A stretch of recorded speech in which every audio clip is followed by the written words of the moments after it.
ما يصحش ان انا مثلا احنا مختلفين في وجهه نظر او زعلانين، وكل البيوت فيها كده.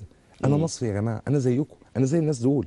في بيوتكم انتوا بيحصل ده ولا ما بيحصلش؟ بيحصل يعني كل يوم بيحصل ده الاف المرات. بيحصل. اشمعنى انا؟ يعني هو انا بني ادم من زجاج؟ هو انا بني ادم ماليش يعني ماليش الحق ان يبقى في بيتي يحصل زي ما بيحصل في كل البيوت دي؟ لا ليك. طيب انا بقول لك ما حصلش اكتر من كده، لكن ما ينفعش ان انا في عز هذه الازمه بقى اقول لها تعالي غصب عنك دلوقتي حالا اظهري معايا لا لا في لا لا, البرنامج لا. ما ينفعش. بس دكتور ايمن حضرتك يعني شخصيه عامه. انا عرضت عليها يا جميله تحبي تيجي تحضري معايا في تصوير مع معتز، انت عارفه معتز راجل لطيف ومقابلته لطيفه وبرنامجه لطيف. فقالت لي انا مجهده ومش حابه ومش عايز اتكلم في اعلام. هل انا المفروض كرجل يحب زوجته ويحترم رغباتها ويحترم مشاعرها اقول لها لا انا مش راغب لما تيجي معايا؟ اقول لها لازم غصب عنك تيجي معايا؟ صعب. انا مقدر ظروفها وانا مقدر ان احنا بني ادمين. انتوا ليكم صديقه مشتركه وهي الزميله والصديقه برضو الجميله جدا الاعلاميه بوسينه كامل. طبعا بوسينه اختنا العزيزه. وكانت موجوده امبارح برضو معاك في شاركت في اعلان جزء من اعلان القاهره. من اعلان القاهره اعلنت البند السابع الخاص بحريه واستقلال الاعلام. مظبوط. وكلمناها الحقيقه النهارده قبل ما نستضيف حضرتك من شويه صغيرين يعني علشان نسالها باعتبارها من اكبر يعني من اكتر الناس المقربين ليكم ولعيلتكم. صحيح. فقالت ان انتوا كنتوا بتتعشوا مع بعض من حوالي كده 10 ايام ولا حاجه، واكدت ان في يعني خلافات ومشاكل وانفصال. لا مشاكل لا، يعني هو طبعا بوسينه يعني اكثر الناس علما بتفاصيل حياتنا لانها اخت الجميله وصديقه الجميله واخت ليا وصديقه ليا. والحقيقه يعني علاقتنا كمان علاقه اسريه حميمه جدا. وجميله بتحب بوسينه جدا وانا كمان بحب بوسينه وبعتت يعني مره لو تفتكر من فتره مش عارف لو تذكر بعتت SMS بتشيد ببوسينه وبمواقفها. مش عايز اقول لك بوسينه كمان كان موقفها في فتره سجني شكله ايه. يعني انا يا رب يبارك لها في بنتها مريم ويشفي لها والدها، لان هي اليومين دول والدها مريض شويه وموجود في المستشفى. ربنا يشفي. بوسينه جزء مننا بس والحقيقه هي عارفه كل تفاصيل حياتنا باعتبارنا اخوات واهل. زي بوسينه وزي بيت بوسينه وزي بيتك وزي كل بيوت. طبعا بيحصل عندنا لكن ما فيش حاجه ابدا في يوم من الايام في ال20 سنه اللي فاتت ولا امبارح ولا اول امبارح ولا من 10 ايام ولا من شهر ترقى لمستوى ان احنا نتكلم عن انفصال اطلاقا.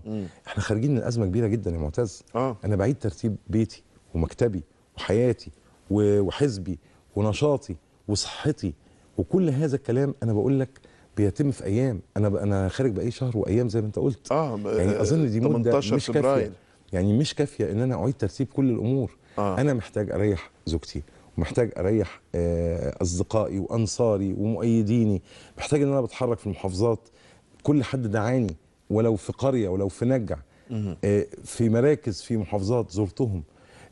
كل ده ضغط على وقتي وعلى ظروفي وعلى صحتي، وانا برضو مش خارج في احسن احوالي لا الصحيه ولا الماديه. تمام. الوقت ضيق جدا. في هذا الوقت بقول لك بعيد ترتيب الامور كويس، نصلح كل حاجه اتخربت بعمد وبقصد في 4 سنين. يجي خبر زي ده زي القنبله بيسقط فوق راسي.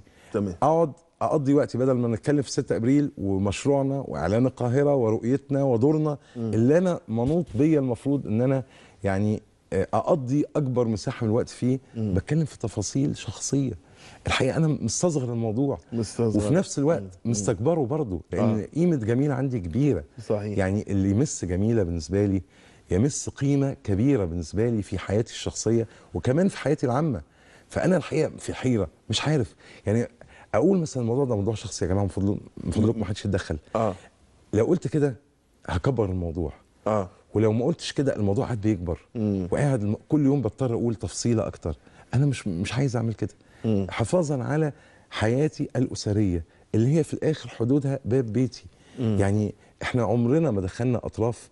يعني عمري مثلا ما حصل بيني وبين جميله خلاف فجبنا والدتي او والدي او والدتها او والدها الله يرحمه ان هم يجوا يتدخلوا فيه. احنا بنحل مشاكلنا بالحب، بنحل مشاكلنا بالحرص على بيتنا، بنحل مشاكلنا مهما كانت صعبه ومهما كانت ظروفنا احيانا بتبقى قاسيه بالحب والقرب.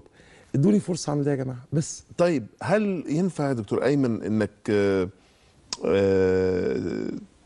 تتلقى اتصال هاتفي كده معايا الاستاذه بثينه كامل على التليفون. طبعا. تشاركنا الحوار كده لا انا هقول لك مش يسعدني، هقول لك يريحني. وده اكتر من يسعدني. انا بعمل كده علشان ترتاح شويه، لان شاعر ان مساله خبر طلاقك من جميله مضايقك. خبر كاذب وجعني يا معتز. هتعمل ايه مع المصري اليوم؟ انت ناوي تاخد اجراءات امبارح قلت ان انا هرفع قضيه ومش عارف ايه. انا مش هعمل كده، لان في النهايه انا ضد حبس الصحفيين. انا من حقي ان انا ارفع قضيه بالتعويض المادي الجابر عن الاضرار النفسيه والادبيه اللي تعرضت ليها نتيجه نشر خبر غير صحيح اللي هو خبر طلائي. واتمنى ان انا ما اعملش كده، وانا بعت لهم النهارده رد اتمنى ان هم ينشروه. فلو انت باعتبار حق الرد مكفول هيبقى المساله اظن، لان انا لا احب ولا اتصور ولا اتمنى ان انا ادخل في خصومه مع اي زميل محترم من الصحافه. والحقيقه انا بحترم كل زملائي، عندي بس تحفظ على جهه واحده ما برفع عليها قضايا على طول. طب اسالك سؤال، لان عارف ان هي موجهه. انا المصري اليوم لا اتصور ولا اتمنى ان يكون هذا يعني موقفي معاها ابدا. امال ايه الجورنال التاني ده؟ لا بلاش، مفيش داعي. جورنال ما حدش يعرفه، هنعمله داعي على الفاضي. يعني مش عايز اتكلم. مش عايز اتكلم. بلاش نضغط. وبعدين هيهاجموك تاني يوم هتبقى ضحيتي. طب ليه؟ حرام، خلينا مش ضحيتك. انا هو انا هتبقى ضحيه اللي انا قلته، يعني مش ضحيه ناقص يا عم. وانت مش ضحيه ايه ولا ايه؟ ربنا يعينك. ده انا ربنا يستر. ربنا يستر. الاعلاميه والزميله بثينه كامل، اعتقد ان هي معايا على التليفون مباشره. مساء الخير بثينه. مساء الخير معتز، سامعني؟ اهلا بيكي وشكرا على وجودك معايا في 90 دقيقه، نورتينا. ربنا يخليك. ازيك يا دكتور ايمن؟ والدكتور ايمن بيسلم عليك. ازيك يا استاذه بثينه؟ الحقيقه انه انا كلموني من شويه اثناء الحوار مع دكتور ايمن نور. علشان المعدين، علشان عارفين علاقتي القويه بجميله. وطلبوا مني